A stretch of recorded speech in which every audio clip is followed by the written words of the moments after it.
হাত জোর করছি। শুধু হাত জোর করলে হবে না, মাথাটা একটু নিচু করো। মাথা নত করছি। না এ তো হবে না, একটু ঠ্যাংটাও ধরো। দরকার হয় ঠ্যাং ধরছি। ঠিক আছে, বলো এবার তোমার কি সমস্যা? কেউ বাতাসা দিচ্ছে। কেউ বাতাসা দিচ্ছে? ও রাজুদা, তুমি তো নিজেই দিলে, আবার লোকের নামে কেন দোষ দিচ্ছ? একটা বাতাসা। আরে বলুন কি? একটা বাতাসা। তোমরাই দেখলে কি বললো, একটা বাতাসা। একটা দেবতার প্রসাদ, এরপরে বাধ্য হয়ে আমার দিতে হচ্ছে। বলছি যখন বাতাসা দিচ্ছিলে তুমি পরোটার ওপরে, তার উপরে নুন দিচ্ছ, লঙ্কা দিচ্ছ, পেঁয়াজ দিচ্ছ, তখন জানতে না ওটা দেবতার প্রসাদ? তখন কি তুমি গেঁজা খেয়েছিলে? কালকে যদি এই লোকগুলো না আসে আমি কি খাবো?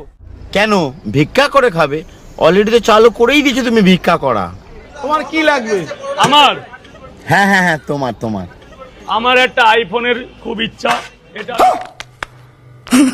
আইফোনের ইচ্ছা তো খুব ভালো কথা, তো গিয়ে একটা আইফোন তুমি দোকান থেকে কিনে নাও। এটা আমি কাউর কাছে চাইছি না, আমি আমার দাদার কাছে চাইছি। বলছি ওটা দাদা না, বড্ড বড় ওটা গাধা, না হলে এত ভুল করে। মদ খাওয়ালো, তারপর তোমার লোভ বাড়লো, খাসি মাংস খাওয়ালো আরো লোভ বাড়লো, গোটা মুরগি খাওয়ালো আরো লোভ বাড়লো, আটার মেশিন দিয়ে এলো আরো লোভ বাড়লো, এবার কি চাইলো? আইফোন। কদিন পর মানে বউটাকে নেওয়ার চেয়ে নাই। এর যা সব চরিত্র দেখতে পাচ্ছি দিন দিন আমি। তো দাদা বলছে আমার মগজ আছে, তার মানে পেয়েই গেছি মাসখানিকের মধ্যে। দাদা বলছে মগজ আছে, দাদা যদি এখন বুঝতে পারে ভালো, নাহলে দাদা 70-80 হাজার টাকা ভেতরে গেল।